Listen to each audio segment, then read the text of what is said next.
Subhanallah, subhanallah, walhamdulillah, wallahu akbar. Tadi mari duduk-duduk sini. Kucing ni pun terus naik. Rupanya kucing di Madinah sama juga lah rupa dia dengan kucing di Malaysia. Kenapa Arab sikit? Apa Arab sikit Oh, subhanallah. Oh, miau tu bunyi. Yallah, yallah. Subhanallah. Masya Allah. Kami pasangan hijau hari ni.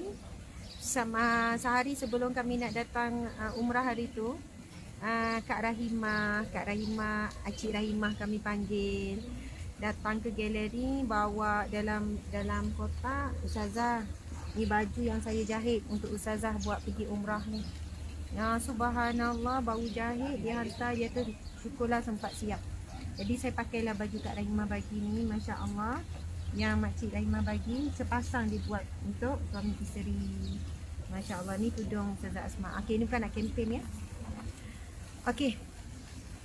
A'udzubillah minasyaitanirrajim. Bismillahirrahmanirrahim. Assalamualaikum warahmatullahi wabarakatuh. Masya Allah, alhamdulillah kita sampai kepada satu tempat yang bersejarah dalam menjejak sirah Nabi sallallahu alaihi wasallam. Alhamdulillah, muslimin muslimat, cuba tengok dulu. Cuba teka, kita boleh nampak ini kebun apa. Masya Allah, kita boleh tengok kebun apa. Subhanallah, Allahu Akbar. Memang cantik ni. Kebun apa? Nanti kita akan lalu semua kebun. Kita akan melalui kebun-kebun ni. Sini kita akan pusing tengok kebun. Hai, nak kena masuk tengok cina mata cantik-cantik. Masya Allah. Subhanallah, walhamdulillah, wala ilaha illallah, wallahu akbar. Muslimin muslimat yang Allah sekalian.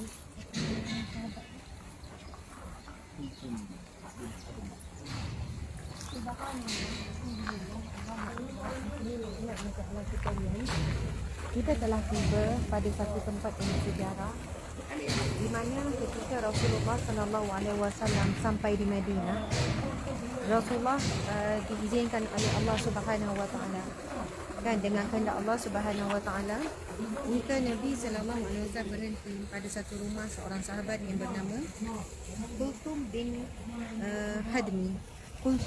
bin Hadmi, yang mana subhanallah, Nabi SAW sendiri bukanlah memilih mana-mana rumah untuk didiami, tetapi mengikuti kehendak Allah dengan memberikan unta Nabi di mana-mana. Jadi tadi kami daripada Masjid Quba, subhanallah, Masjid Quba sebelah ni je. Itu adalah menara Masjid Quba. Ustaz, itu menara Masjid Quba. Masjid Quba. Okey, boleh nampak di situ menara Masjid Quba. Kami memang daripada sana tadi. Barunya insya-Allah kita dah pergi hari ni, kita pergi lagi boleh nampak Masjid Quba. Sebab kita tahu sabda Nabi sallallahu alaihi wasallam, barang siapa yang solat di Masjid Quba, maka ia mendapat pahala umpama melakukan umrah. Subhanallah. Okey, sekarang dilaungkan azan zuhur. Jadi kita dengar dulu azan. Ni azan laungan daripada Masjid Quba. Nantikan kisah yang kami sedang ada di sini.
setelah azan Nabi membacakan doa. Jadi Nabi membacakan doa yang kita baca itulah Allahumma Rabb hadhihi da'watika mahwa salatul qa'imah ati sayyidina Muhammadan wasilata wal fadilah wa syarafa wa darajata 'aliyatan rafi'ah wa ba'athu maqamah mahmudan alladhi wa'anta innaka la tukhlijul mi'ad.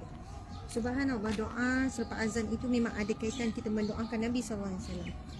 Jadi Nabi menyebutkan barang siapa yang setelah azan lalu membaca doa selepas azan tu, subhanallah, maka dijamin baginya syafaatku. Soalnya Nabi memberi jaminan kepada orang yang membaca doa setelah azan akan diberi jaminan untuk mendapat syafaat pertolongan Nabi SAW di mahsyar kelak. Jadi sahabat-sahabat, bila azan berkumandang, kita jawab azan kan. Bila sebut Allahu Akbar, Allahu Akbar, asyhadu an la ilaha illallah, kita ikut. Bila hayya 'alas salah, ya falah, lalu kita sebutkan la haula wala quwata illa billah.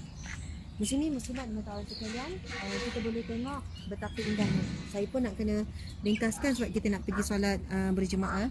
Kita boleh tengok keindahan kebun kurma. Keindahan kebun kurma. Okey, Syirah boleh zoom tunjukkan kurma. Okey, kita boleh tengok. Dek, kamu tolong pegang. Okey, boleh tengok dan zoom kurma. Ni pokok kurma yang subur dengan air yang bersih daripada sumber air telaga. Nampak ya buah kurma? Masya Allah, Allahu Akbar. You nampak tak zoom tu? Nampak ya? Okey, nampak ya? Masya Allah, Allahu Akbar. Okey. Muslimin muslimat dimati Allah sekalian. Inilah kebun kurma yang Rasulullah sallallahu alaihi wasallam, baginda Nabi sallallahu alaihi wasallam tiba sebaik sahaja singgah sebaik sahaja tiba di kota di Madinah, di Madinatul Munawwarah. Subhanallah. Sebaik saja Nabi SAW tiba di Madinatul Munawwarah, Nabi berhenti rehat di sebuah kebun kurma. Masya Allah. Yang mana kebun kurma ini terletaknya rumah Kalsum bin Hadmi, merupakan seorang sahabat Nabi yang memang menanti-nanti. Sebenarnya bila Nabi sampai ke Madinah, ramai yang menanti-nanti kehadiran Nabi dan menawarkan supaya Nabi bermalam di rumah mereka dan mengharapkan Nabi bermalam. Namun semua itu dengan kehendak Allah, mana-mana unta Nabi SAW berhenti, di situlah Nabi akan tinggal. Dan akhirnya rumah sahabat yang bernama Kalsum bin Hadmi yang terletak dalam kawasan inilah, mengikut qil kata-katanya, dalam sekitar inilah kawasan kebun kurma ini. Kebun kurma ini sebelah saja Masjid Quba. Dan dalam tempoh tersebut Nabi SAW berada dan tidur bermalam di rumah Kalsum bin Hadmi. Jadi kita boleh nampak di situ Quba. Sebelah situ je Quba, Masjid Quba. Tadi kami pergi Masjid Quba. Di sana ada sabda Nabi SAW, barang siapa yang salat di Masjid Quba, maka pahalanya ibarat menunaikan umrah. Tapi kalau salat di Masjid Nabawi, pahalanya seperti dilipat gandakan 10,000 kali ganda. Okey, jadi di sini begini. Dan di sini terletaknya yang disebut sebagai Bihru Izid. Bihru Izid. Subhanallah. Kan? Izid. Bihru Izid. Bihru Izid yang bermaksud telaga Izid. Subhanallah. Yang mana dikatakan satu-satunya telaga yang mana orang pernah minum yang masih kekal hingga pada hari ini. Kita boleh lihat air telaga ini begitu deras, begitu laju, begitu banyak. Jadi kita tanya juga macam mana boleh laju dan banyak macam ni air. Mereka guna pam lah kan, guna pam. Tetapi bayangkan ya, berapa banyak dan tanpa hentinya air yang keluar daripada telaga ini. Dikatakan muslimin-muslimat di mata Allah sekalian, ketika Nabi sampai ke telaga ini, air telaga ini tidaklah rasa sedap. Ada yang mengatakan menurut pembacaan itu serasa nasi dan sebagainya. Lalu Rasulullah SAW telah meludah ke dalam telaga tersebut, maka air telaga ini menjadi sedap. Sebab itu orang yang datang ke telaga ini akan mengambil wuduk dan meminum air daripada telaga ini. Dan dikatakan bila sampai Nabi SAW berhenti berehat.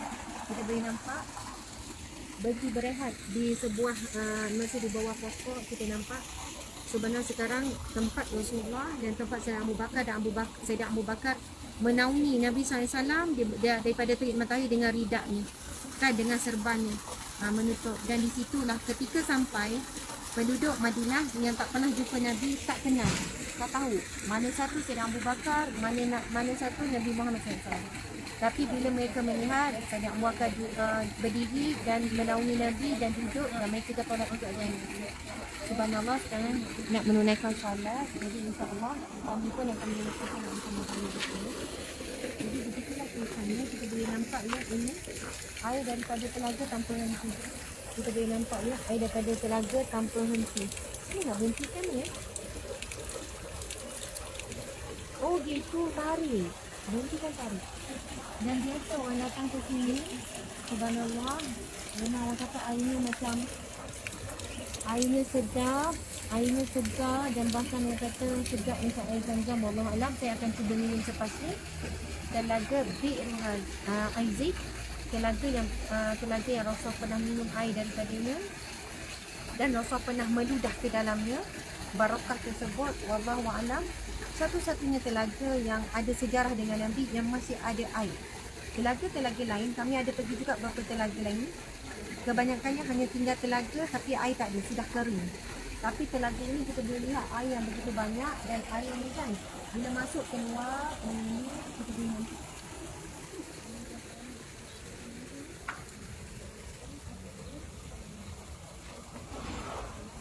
Terus menerus nampak ni, dia alirkan air.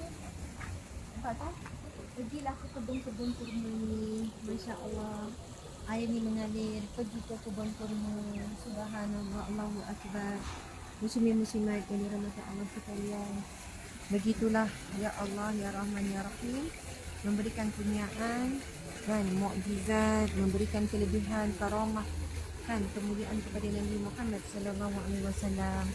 Jadi kalau siapa yang datang ke Madinah, jangan lupa berziarah ke kawasan kebun ini dan juga telaga Bi'ru Aizid. Masya Allah, ni kita tunjuk air daripada telaga yang begitu laju tak berhenti.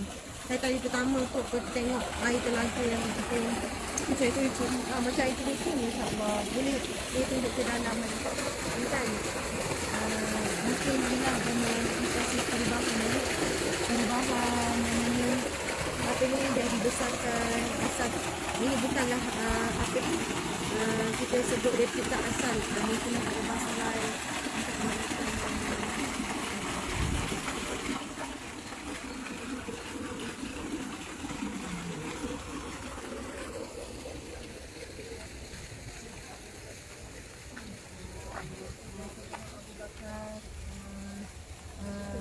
Menggunakan serban ataupun ridaknya sebagai tunjuk belakang.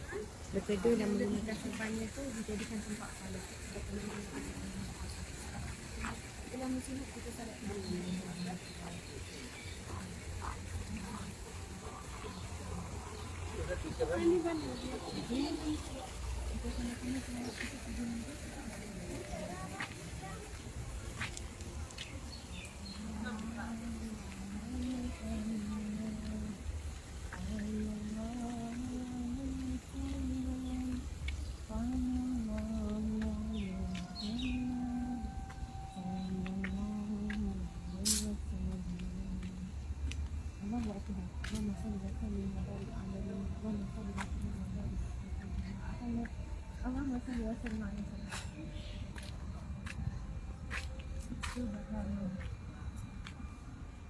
Di sini dia nampak bila kita datang menampak baginda Nabi SAW suci murni tengah menampak, memang kita akan rasa sayu, kita akan rasa subhanallah. Ini kebun yang pernah Rasulullah singgah bila sampai ke Madinah. Jadi rasa minum daripada telaga yang kita tunjukkan tadi, Bi'ru Aizid, sudah tentu telaga asal berbeza lah ya dengan telaga yang telah diubah supaya nama dijaga. Ini tempat ni memang nak masuk ada pagar apa semua. Masya Allah.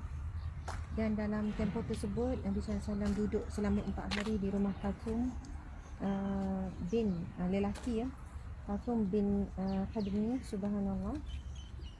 Dengan izin Allah SWT untuk Nabi SAW berhenti di rumah tersebut selama 4 hari. Nabi tiba hari Isnin, Nabi lahir pun hari Isnin, Nabi wafat pun hari Isnin.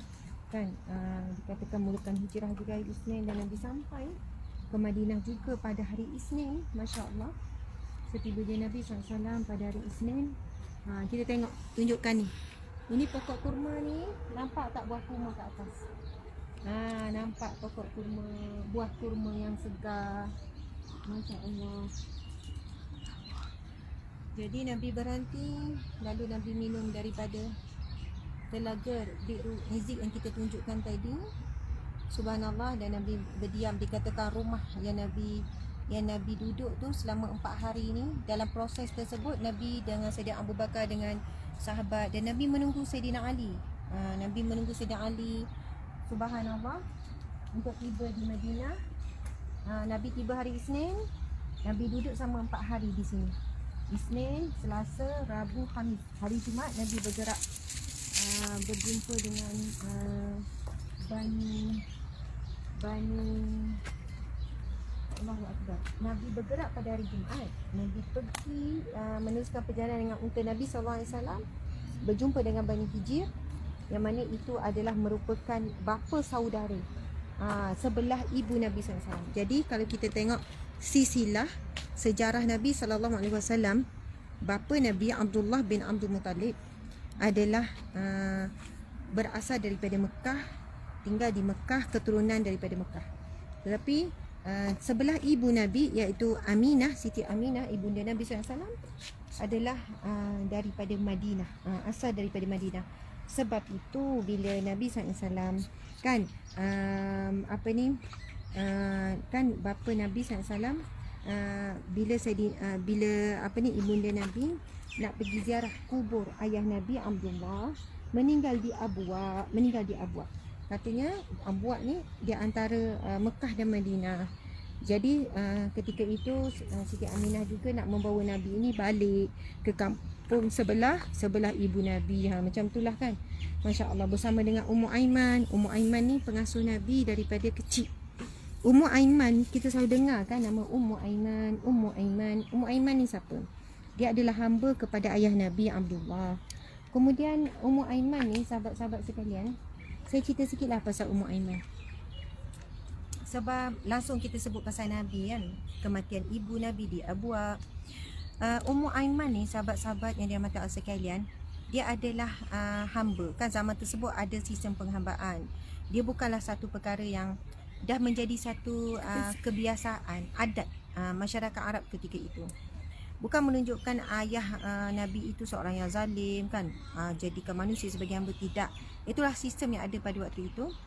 Ummu Aiman ni hamba kepada Abdullah. Dan apabila Abdullah, iaitu ayah Nabi SAW, meninggal dunia, jadi Aminah ini dijaga. Maksudnya Ummu Aiman jadi pembantu kepada Aminah. Bila Siti Aminah melahirkan, dan dikatakan di antara yang membantu proses kelahiran adalah Ummu Aiman, sebab pembantu kan, hamba. Dan setelah itu Ummu Aiman sekian kan, lepas tu Nabi SAW disusukan oleh Suhaibatu Aslamiyah. Suhaibatu Aslamiyah ni siapa? Dia adalah hamba kepada Abu Lahab. Selepas Rasulullah lahir pada hari Isnin kan, Abu Lahab ni, lalu Suhaibatu Aslamiyah ni, hamba kepada Abu Lahab ni, pergi bagi tahu tuan dia. Siapa Abu Lahab? Abu Lahab ni siapa? Abu Lahab bin Abdul Muttalib, bapa saudara Nabi, adik-beradik kepada Abdullah, ayah Nabi. Abu Lahab ni, tabat yada Abi Lahab tu kan. Subhanallah, cerita Abu Lahab bila dengar Suhaibatu Aslamiyah hamba ni bagi tahu khabar gembira kelahiran anak saudara dia ni, yang mana kan adik-beradik ni saya tak pasti. Abdullah ni, ayah Nabi ni kan, Muhammad bin Abdullah ni abang ke adik kepada Abu Lahab, saya tak pasti. Tapi gembiranya Abu Lahab mendengar tentang kelahiran Nabi Muhammad SAW yang diberitahu oleh Suhaibatu Aslamiyah. Lalu pada hari Isnin tersebut, hari kelahiran Nabi, Abu Lahab membebaskan Suhaibatu Aslamiyah, tak jadi hamba dah. Kerana kegembiraan dengan berita kelahiran Nabi SAW. Dan daripada hadis yang sahih riwayat Bukhari menyebutkan kan, setelah kematian Abu Lahab, kemudian adalah ahli keluarga Abu Lahab yang bermimpikan Abu Lahab. Lalu bertanya kepada Abu Lahab dalam mimpi tersebut, apa kebaikan yang kamu dapat? Lalu Abu Lahab kata tidak ada kebaikan bagiku sebab Abu Lahab dilaknat oleh Allah Subhanahu Wa Taala sampai turun firman Allah, tabbat yada Abi Lahab, celakalah kan Abi Lahab. Jadi muslimin muslimat sekalian, tapi dalam mimpi tu Abu Lahab kata tidak ada kebaikan bagiku kecuali pada setiap hari Isnin diringankan azab untukku kerana aku pernah bergembira dengan kelahiran Muhammad.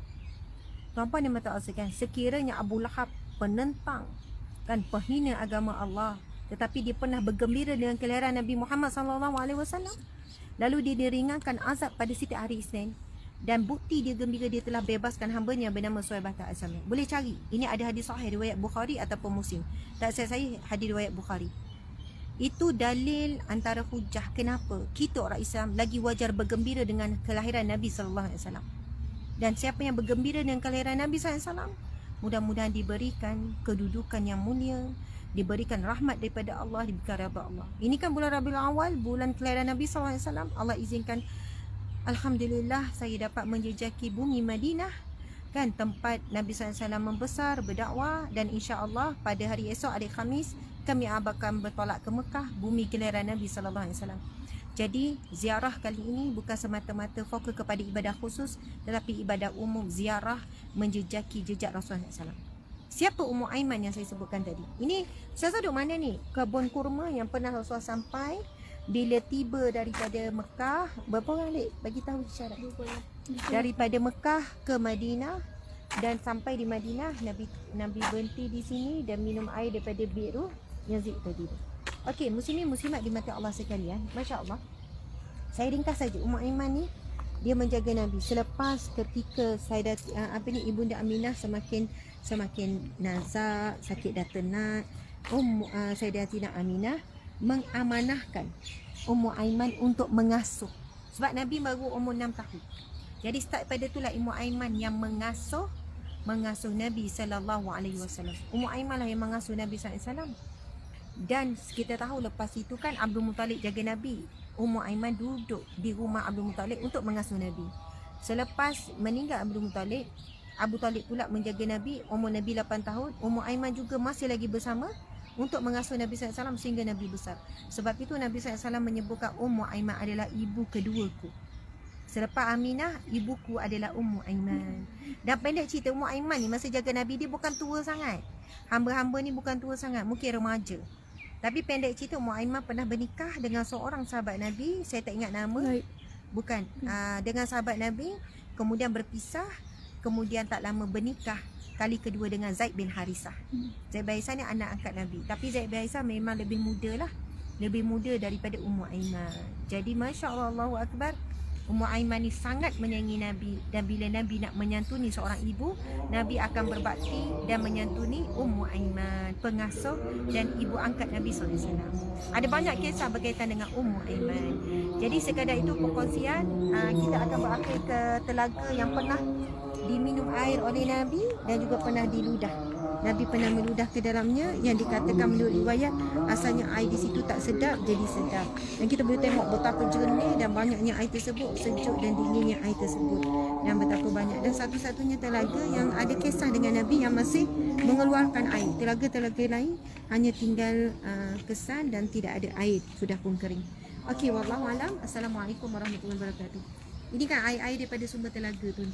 Semua air daripada telaga sebab dia air ni dia alirkan daripada sumber telaga. Kita boleh tengok.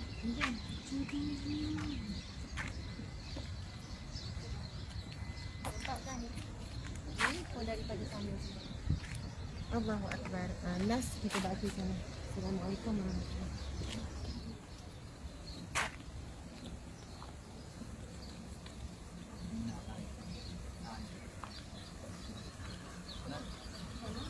Saya tahu